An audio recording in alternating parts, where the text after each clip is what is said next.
les préjugés et le racisme comme obstacle de la confiance en soi. Les préjugés et le racisme peuvent fragiliser la confiance en soi d'un individu.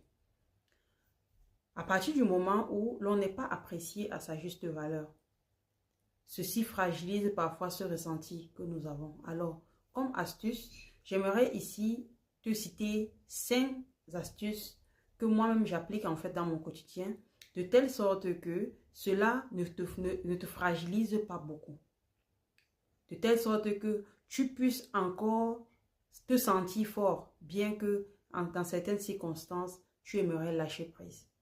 Alors, comme première astuce, j'aimerais ici te conseiller de séparer ton identité des préjugés. Il y a certaines personnes qui se disent mieux te connaître parce qu'ils se disent beaucoup de choses par rapport à X ou à Y. Alors, tu ne t'identifies pas comme cette personne.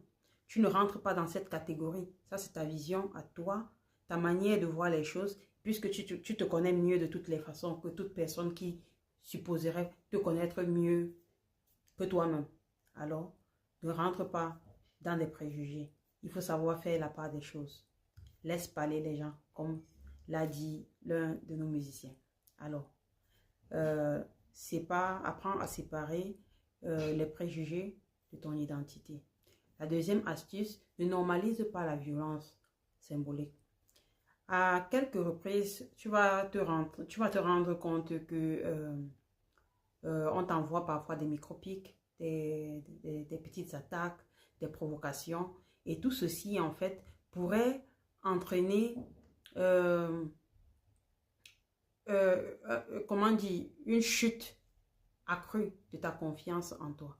Alors, pour éviter de tomber dans ce piège et ne pas rentrer dans ce panier, ou bien ne pas être fixé dans cette polémique, qu'est-ce que tu devrais faire?